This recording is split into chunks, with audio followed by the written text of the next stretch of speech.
What's up, everybody? Welcome to the Shifty Crab News Break. I'm your host, Vince, and joining me today is Jedi Master Terry Jeffs. How you doing today, Terry? I'm very good. I imagine you're bursting at the seams to talk about some of the news today, Vince.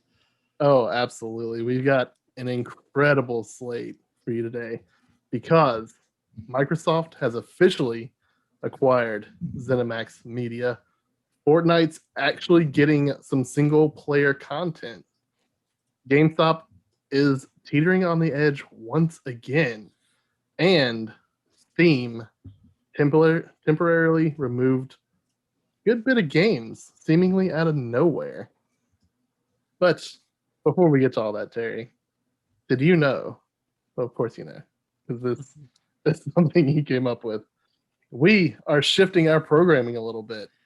You want to give them the rundown, Terry? Yeah. So we're just going to have a bit of a mix up. So we're going to condense our news break rather than being 3 shows a week. Going to condense that down into one contained show, just covering all the highlights of the gaming week. And then we're going to keep our podcast, but we're going to move that to a different day. That's going to be coming out on Wednesdays, and you'll get the Shifty Crab News Break on a Fridays. And also, you're going to still continue to get the fantastic Sunday fun day game coming out on the Monday. Of course, why wouldn't you? Why would you not get it on a Monday? The Sunday fun day challenge. So yeah, so we're gonna have a mix up a little bit. So you're gonna come out with 3 videos a week, and yeah, we're just gonna kind of just trying to contain things a bit more, get that quality going, and see how it goes. Oh yeah, we are very excited because this is small change, but we thought it best. We are working ourselves to death over here, managing literally everything and enjoying every minute of it. Absolutely, it's been a blast, but especially the Sunday Fun Day challenges because I absolutely love those, and Vince, I definitely have some revenge up my sleeve. Yeah, I was watching that, and I was just literally screaming at my screen like about the Minecraft bit. I'm like, "It's Minecraft." I know though, when you're in it though, it's just so you just get blindsided. You do, especially since I obviously forget about every game ever. I still, for some reason, can't remember Red Dead Redemption 2 to save my life at all. So it's no small wonder why Minecraft just completely flew through my brain. It was brilliant stuff. It was upsetting. But speaking of Minecraft, you know who owns Minecraft? Microsoft. You know what else Microsoft owns now? ZeniMax. Today, it has officially been completed. Microsoft's ZeniMax acquisition officially complete. Bethesda now a part of Xbox. This comes from IGN via Matt TMM. Microsoft's $7.5 billion acquisition of ZeniMax Media, the parent company of developers like Bethesda, Arcane, id Software, and more, has been finalized. To celebrate, more Bethesda games will be added to Xbox Game Pass this week. It's also been confirmed that some new Bethesda games will be exclusive to Xbox and PC. In a post on Xbox Wire, head of Xbox Phil Spencer welcomed ZeniMax, Bethesda Softworks, and all their development studios to the Xbox family, saying, quote, "Now that everything is official, we can begin working together to deliver more great games to everyone." Spencer added that there will be more news about how Xbox's team will work coming later this year, but promised further Bethesda games would be added to Xbox Game Pass later this week to celebrate. No details on what those games are has been announced yet. In a separate blog post, Bethesda's Pete Hines wrote that, quote, "We're not making any landmark announcements or changes right now," but added that, quote, "We'll be working on putting even more of our games into Game Pass than ever before." Spencer did make one major point clearing up some of the speculation around whether Bethesda games would be exclusive on Xbox. Quote, "With the addition of the Bethesda creative teams, gamers should know that Xbox consoles, PC, and Game Pass will be the best place to experience new Bethesda games. including some new titles in the future that will be exclusive to Xbox and PC players. Now, Terry, this has been a long time coming. Obviously, we heard about it forever ago. Yeah. But today, or rather yesterday, no, today, it was finally made official. Mm-hmm. What's your thoughts on this, Terry? Yeah, I mean, I never doubted it would go through. I think these kind of things have always kind of gone through quite effortlessly. I know there was some stuff there to iron out with the EU rulings and stuff like that. I don't really fully understand what was going on there, but hey, it's happened. It's official. I guess they didn't want to make a big song and dance over it until it was actually done and dusted. So now it officially is. Yeah, I mean, we're still none the wiser on exclusivity or what this even means for each game. Personally, I was really thinking about this, and we've talked about this a dozen times now, and trying to figure out how Microsoft are going to kind of pursue this this purchase, like for considering how much it costs. Like, can they even afford to keep stuff exclusive on the console? Do they need to get it out to? And the more and more I think about it, I'm thinking like, you know what, I can see it very much being a case by case scenario. Oh yeah. And depending on the game, but I can see a lot of these Bethesda games being console exclusives, even if it's just initially for like a year exclusive or something like that. Do you think we're going to get that with, maybe Deathloop? I know they have that partnership with Sony, but we recently saw it again at the latest State of Play. Do you think that's been moved to a timed exclusive, or do we know for sure that's still Sony exclusive? Was it timed exclusive from the beginning? It's a Sony exclusive. I don't know if it's timed. I think that's going to carry on staying as that is. I don't know if it's timed, so it may eventually go to Xbox. I'm not too sure on that. I don't think anything like that will change. But when I'm thinking of games like the next Elder Scrolls game, or just any of these kind of big hitters, I can really see these going as an exclusive now. And to be honest with you, I think that's the way it should go, because I don't know. I think I and this is from someone that doesn't actually have an Xbox, but like I like as someone that I love game history and collecting consoles, and and we were talking about in our debate, like the best the console launch titles. I love looking back at consoles and seeing their identity, like seeing like, okay, these were their games, like. And at the moment I look at Xbox and to me it has no identity. It's just like, yeah, great Game Pass, fantastic value, you got all these games, but like, what is their triple hitters? What is the games that stand out that you can only get on that console? There's nothing. The only thing we really know of is Halo Infinite coming. So in a way, I kind of want them to have these things. It's like, yeah, you have to go here to get this game. Like something that's going to force me to get Game Pass, go out, and whether it's even just to stream it initially from a PC on my phone or whatever. Like, I want something that's going to make me go, right, okay, I need to go over and get this game, get Game Pass to play this game now. Because if they just release it on PlayStation, then again, great. It's more value on the Xbox, but it's not going to make me want to go into that ecosystem and play it. I'll just go, I'll play it on my PlayStation. Right. And I know the biggest, like, two contenders have been like Starfield and the next Elder Scrolls. There's been a lot of buzz and speculation whether they'll try and keep those Xbox exclusives or if we'll see them going multi-platform, which my speculation has been both of these games have been in development for quite some time before this whole deal started brokering. So you got to think they're probably going multi-platform. Now, whether or not the Elder Scrolls either after that or, even if Elder Scrolls 6 is a timed exclusive for Xbox, we might see that shift. But I think those are still two major titles that could still potentially be multi-platform. I don't see them super sticking with Xbox just because, they've probably also had the PS5 hardware for a while to play with. So they've probably also been in at least early development on those games for Sony, for its Sony platform. But who knows? They could come out at any point and just be like, Starfield and Elder Scrolls are Xbox exclusive. You play them on Game Pass on your PC as well. Yeah. Which you got to imagine it's probably where a lot of the Elder Scrolls fan base is anyway, because it's so heavily moddable. Yeah, I mean, I can see it's hard. You can see the argument for both ways. At the very least, I think that for the big hitters, I imagine some kind of timed exclusive.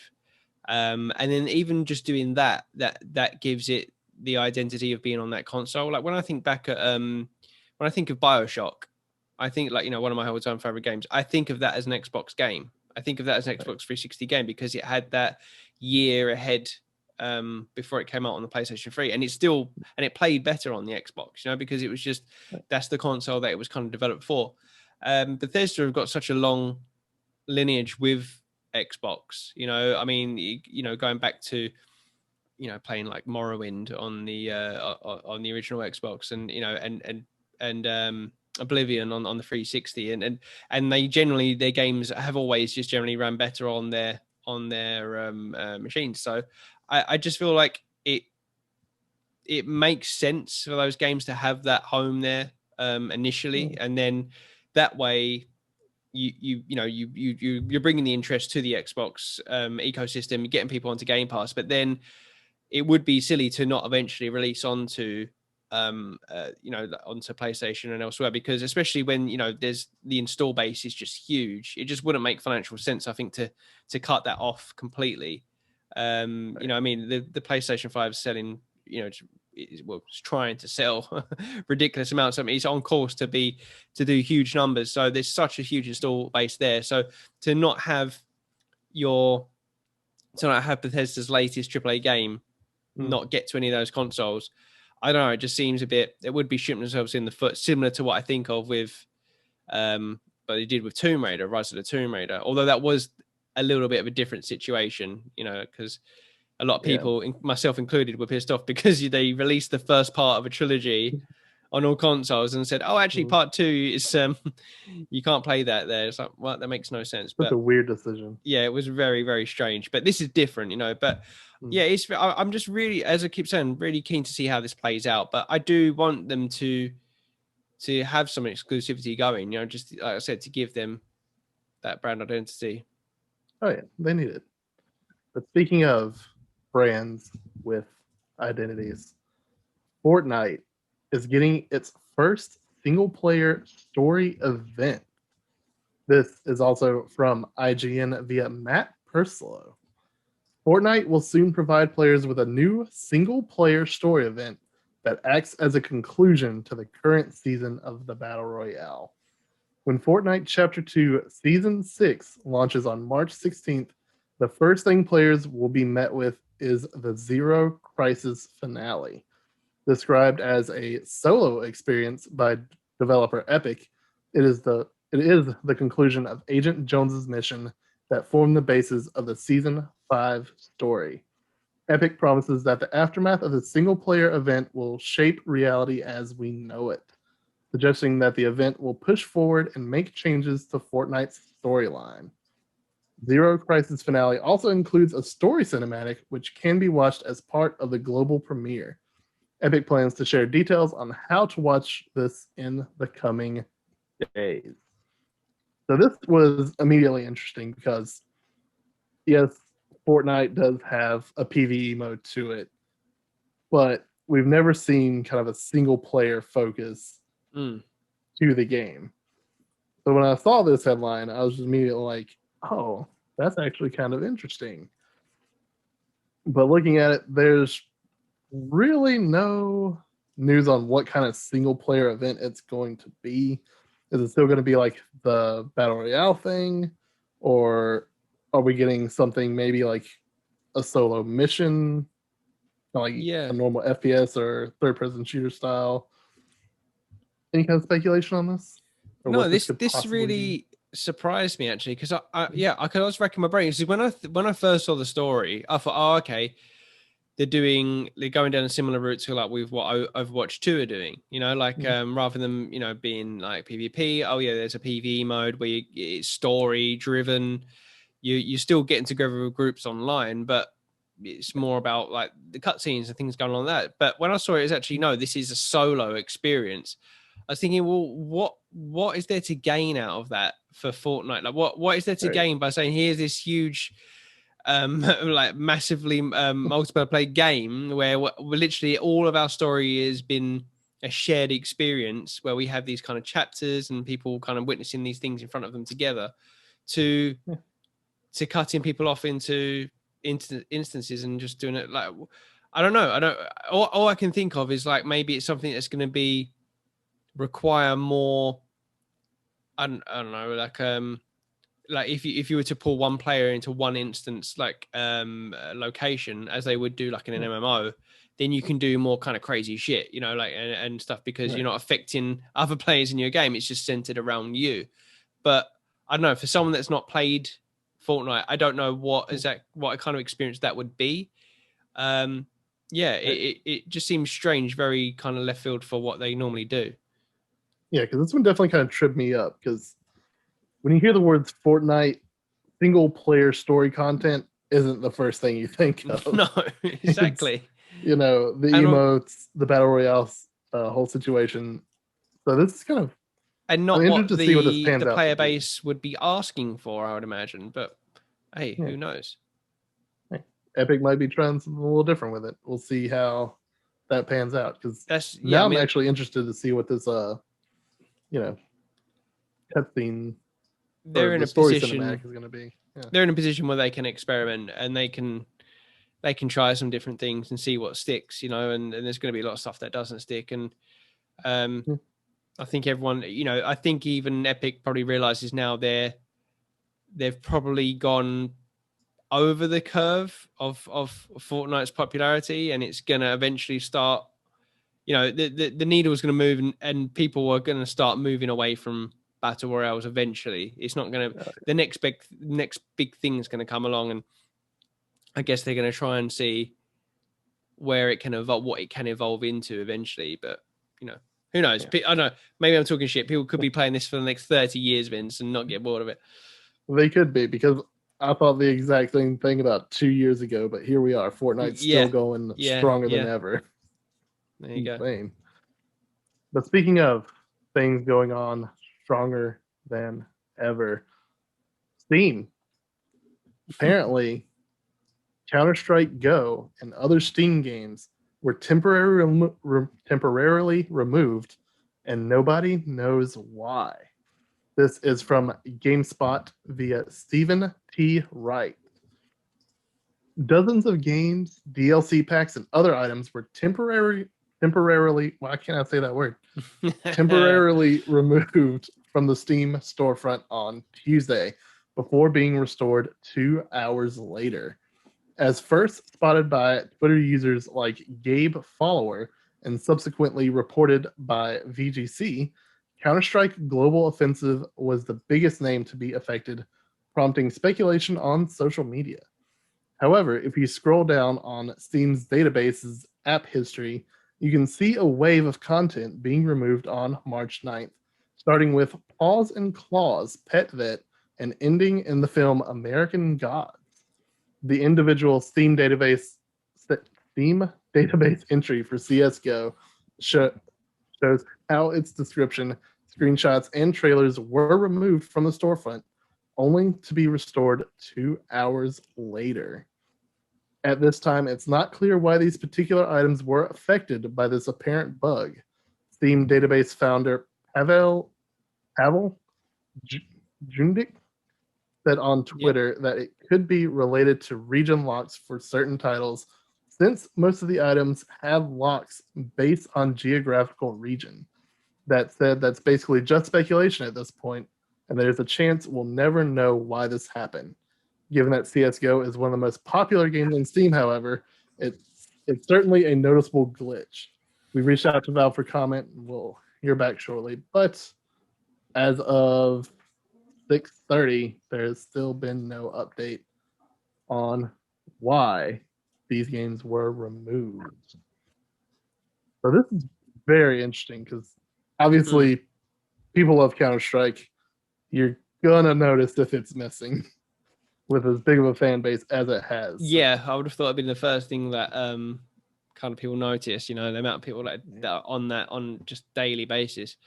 This is weird. I'd probably put this down to just a weird, harmless glitch, but the fact that Steam aren't really saying kind of much on it just seems a bit strange.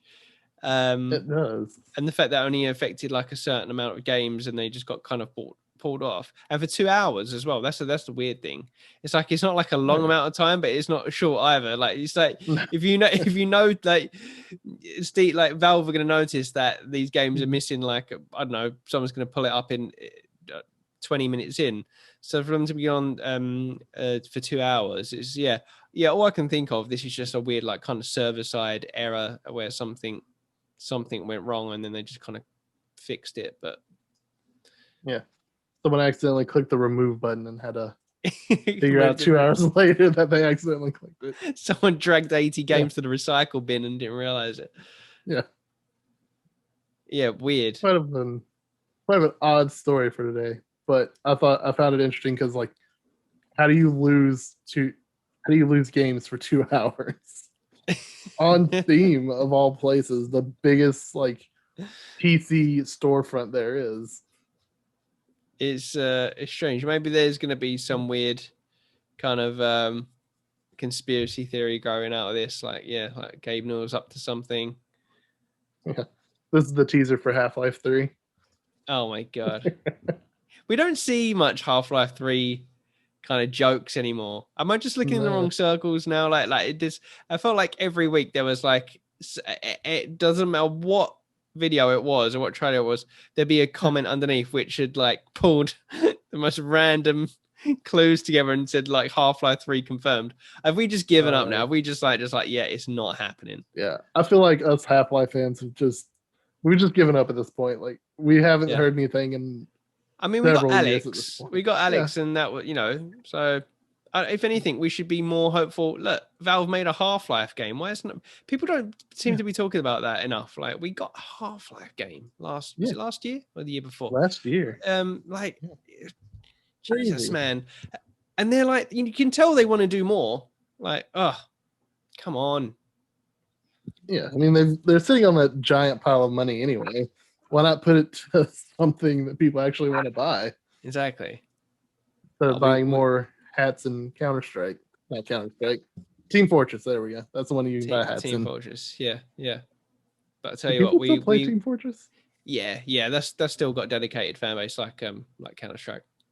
I used to play it a bit, but I same as Counter-Strike, I used to play Team Fortress and Counter-Strike, but I absolutely suck at both of them. I love them, great games, but they're just, the player base are just hardcore, and they've just been playing it forever, and it's just hard to get in. It's just such a steep learning curve. Oh yeah, because I remember the orange box. That's how old I am. Playing Team Fortress 2 on the 360, and boy, it was fun, but it was definitely kind of hard to get into. There's absolutely a learning curve there. First of all, I take offense to that remark that you feel old about the orange box. I remember the Half-Life Generations pack. So that was like Half-Life. This is on the PC. That was Half-Life, the Blue Shift, opposing what was the other one? Opposing Forces. Yeah, Opposing Forces. And Counter-Strike. I mean, that was the way you bought Counter-Strike. If you wanted Counter-Strike, you bought that Generations pack because you got Counter-Strike with it, and then you got all those games. But that was a box set. But yeah, orange box, that is probably the best value game that ever released on a console, I'd say. Oh, for sure. Because you got Half-Life 2, Half-Life 2 episode 1 and 2. Yeah, Portal in there, Team Fortress 2. And Team Fortress 2. Come on. I mean, it was a great just set. For Portal. Like, that was the one that caught everyone off guard. I was buying it for Half-Life episode 2, but oh man. God. Good times, Vince. Good times. Good times. But speaking of old games, this was the only transition. So because you can still buy pre-owned games via GameStop. Yeah. GameStop establishes committee to help transform it into a technology business. This is from gamesindustry.biz via Eric Van Allen. Video game retailer GameStop has announced that its board of directors has formed a new committee to identify ways in which it can further accelerate the company's transformation. The Strategic Planning and Capital Allocation Committee that's a hell of a name, is made up of former Chewy executives Alan Attal and Ryan Cohen, as well as Kurt Wolf. Wolf was elected to the board of directors by shareholders last year against the recommendations of the company itself, while Attal and Cohen were added to the board in January. The committee has already taken steps towards its new direction, including appointing a new CTO, Matt Francis, hiring 2 additional executives, and commencing a search for a new CFO, following the impending departure of former CFO Jim Bell. Quote, the committee will continue to focus on identifying actions that can transform GameStop into a technology business and help create enduring value for stockholders, end quote. The company said in a press release. GameStop says it will also evaluate its current operational objectives, capital structure, allocation priorities, digital capabilities, organizational footprint, and personnel. This renewed focus on transforming GameStop as a business comes in the wake of a surge in shares earlier this year as part of a short squeeze fervor, where investors ran up the price for a variety of heavily short sold stocks like AMC and BlackBerry. I'm going to leave that one there. You can definitely go read more over at gamesindustry.biz. But this was quite interesting because GameStop has definitely had its ups and downs for sure. Didn't you work there, Vince? I did. Yeah. I worked there for probably too long. How long were you there? Oh, it's been maybe 3 years. Yeah. I worked there when the Xbox One came out.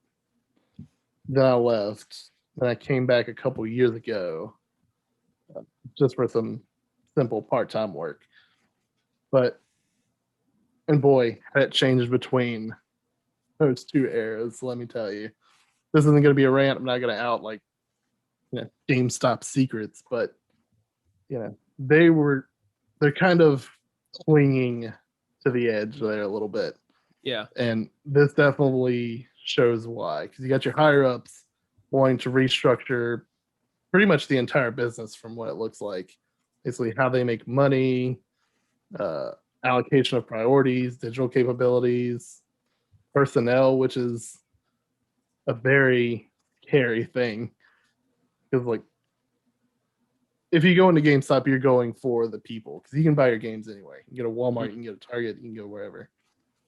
But when you go into a GameStop, you know the people, you know what they're gonna know their shit, right? Mm-hmm. You're gonna go in to talk to the associates and get recommendations based off that. But this kind of shakeup is kind of scary, you'd have to think, because they're basically just trying to rework their entire business. Yeah. To make it more.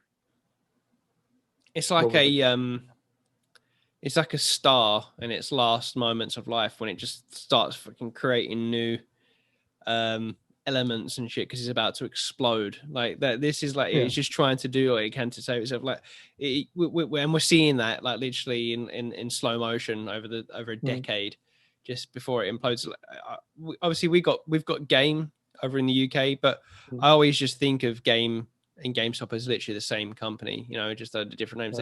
Right. They are just like the biggest game retail stores in both countries. And yeah, Game's just been going through the same motions for, it feels like forever. I mean, in the last decade, I think Game's gone into administration like 5 times. Like, and it has horror stories similar to like GameStop in how the way it's like treated its employees when it's closed stores and stuff like that. But it's really, I mean, it's a sad state of affairs because you can just see the writing on the wall for both of them. And you can see how they're just trying to do anything. And Game, I'm not sure if it's been the same with GameStop, but Game is like been passed from owner to owner, been bought out, like saved when it went into administration. But yeah, like I used to, when I was younger, like I have good memories of like going into game shops. Like whenever we'd go into the town, you went into Game. Like you played on the demo dock, whatever game was playing. You looked at whatever the back then it would have been like the PlayStation 1 games and the N64 games and stuff like that. And I used to get probably majority of my games back then, because this was before getting them online. And now, I mean, I can't remember the last time I went into a game, but like they're just sad. Like it's like in the windows, it's like pre-owned mobile phones and just shit. Like it's selling anything they can just to get some money. Just having to go at anything they can do. And it seems like GameStop, I mean, they're just trying to just go dip their like fingers into different pies just to see what works and just keep them afloat.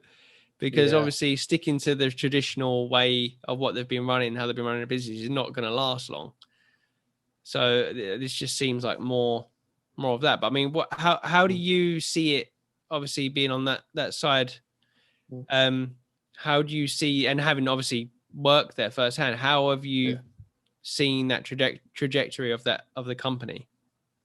Oh, it's been wild kind of looking at it, because it's funny you mentioned like the pre-owned cell phones and tablets and all that stuff, because for a while there, way back when I first worked there during the Xbox One, PS4 generation and started kicking off, GameStop had partnered with mobile company Cricket, basically sell phones, have people like pay their bills and stuff.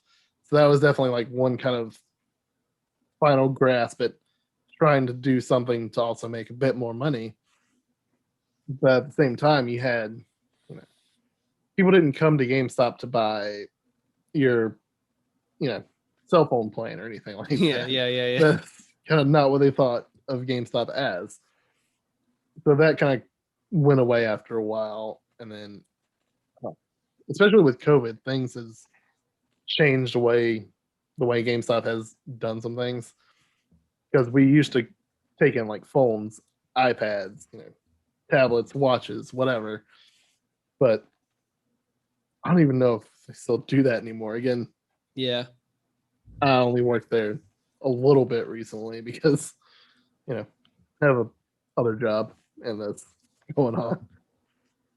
So it's very rare when I step foot in there, and it's so different every time, because you go in there and you see hardly anything anymore. Because for one, it's been hard enough to get consoles at all. You go anywhere, you can barely find Switches. Obviously, you're not going to be able to get your hands on the new consoles because that's still a pain in the ass. But even like PS4s and Xbox Ones, like anywhere hardly has nothing, and that's definitely crippling GameStop a good bit. Because when the only thing you can sell is games, and at that, handful of pre-owned games, and we're getting hit with delays from major titles, it's obviously going to affect a business that's solely running on games, Definitely hindering that for sure. So we might honestly be in the final days of GameStop. Who knows? I mean, I've been thinking that for years.